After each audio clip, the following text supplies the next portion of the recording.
በጎንደር ታግታ በግፍ የተገደለች። ሆህተ በ5 ዓመቷ በዋግ ህምራ ታግታ በግፍ የተገደለች። ሲምቦ በ8 ዓመቷ በምዕራብ ሸዋ ተደፍራ በግፍ የተገደለች። ኬብሮን በ10 ዓመቷ ታፍና ተወስዳ በግፍ የተገደለች። ሐሴት በ11 ዓመቷ በጋሞ ዞን ታንቃ የመድፈር ጥቃት የተፈጸመባት። ፋጥማ በ11 ዓመቷ በጅጅጋ በደቦ ተደፍራ የተገደለች። በአምላክ በ11 ዓመቷ በእንጀራ አባቷ ተደፍራ ወንጀሉን ለመደበቅ በእናቷና በእንጀራ አባቷ የተገደለች። ንብረት በ12 ዓመቷ በሁለት ወንዶች ተደፍራ ብዙ ደም ፈሷት የተገደለች። ላምሮት በ12 ዓመቷ ተደፍራና ተገላ በመንገድ ላይ ተጥላ የተገኘች። ሜላት በ15 ዓመቷ ከትምህርት ቤቷ ተጠልፋ ተወስዳ በተደጋጋሚ የመድፈር ጥቃት የደረሰባት። ማህሌት በ16 ዓመቷ በትግራይ ከትምህርት ቤት ታግታ በግፍ የተገደለች። ዊንታ በ16 ዓመቷ ትምህርት ቤት ወጥታ በወንድ ጓደኛዋ የተገደለች። ሀና ላላንጎ በ16 ዓመቷ ለ5 ተደፍራ በደረሰባት ጉዳት የተገደለች። አዶናይት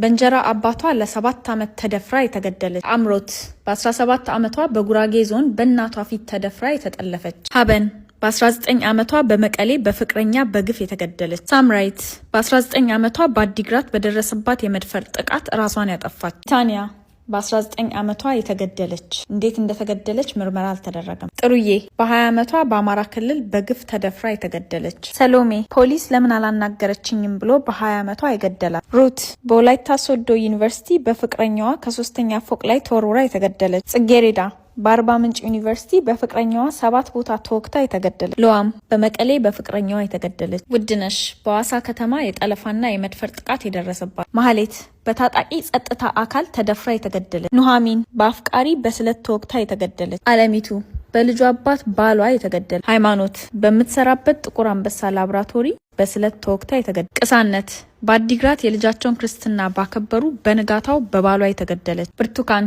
በወንድ ጓደኛዋ በደረሰባት የአካል ጉዳት የተገደለች። አበቄለሽ ወይም አቢ በአዲስ አበባ በስፖርት አሰሪዋ የተገደለች። ፎዚያ መስማት የተሳናት በ7 ሌቦች ተደፍራ ኩላሊቷ ተሰርቆ የተገደለች። ሊዲያ ከባሏ በተጋቡ በ4ኛው ቀን በባሏ የተገደለች። ትዝታ በተክሊል ባገባ ባሏ በግብጽ ካይሮ የተገደለች። ሳምራይት በአዳማ ማናጀር ሆና በምትሰራበት ሬስቶራንት ተወግታ የተገደለች። አያንቱ በበፊት ባሏና በልጆቿ አባት አሲድ የተደፋባት። መዓዛ የሁለት ልጆች እናት አፍቃሪ ነኝ በሚል ሰው 7 ተወግታ የተገደለች። ሰብለ ከስራ ስመጣ ቶሎ በር ለምን አልከፈትሽም በሚል ሰበብ በፍቅረኛዋ የተገደለች። ፍሬ ህይወት የሁለት ልጆች እናት በቀድሞ ባሏ 18 ቦታ ተተኩሶባት የተገደለች። ትዕግስት የሁለት ልጆች እናት በችሎት ፊት በስለት በባሏ ተወግታ የተገደለች። ብርክቲ በትግራይ ተፈናቅላ ልጆቿ ፊት የተገደለች። ለዋም በመቀሌ በፍቅረኛዋ የተገደለች። ፍሬ ወይኒ ነፍሰ ጡር እያለች የተገደለች የ3 ልጆች እናትም ነበረች። ቦኒ በሶሻል ሚዲያ በደረሰባት ቴክኖሎጂን መሰረት ያደረገ የጾታ ጥቃት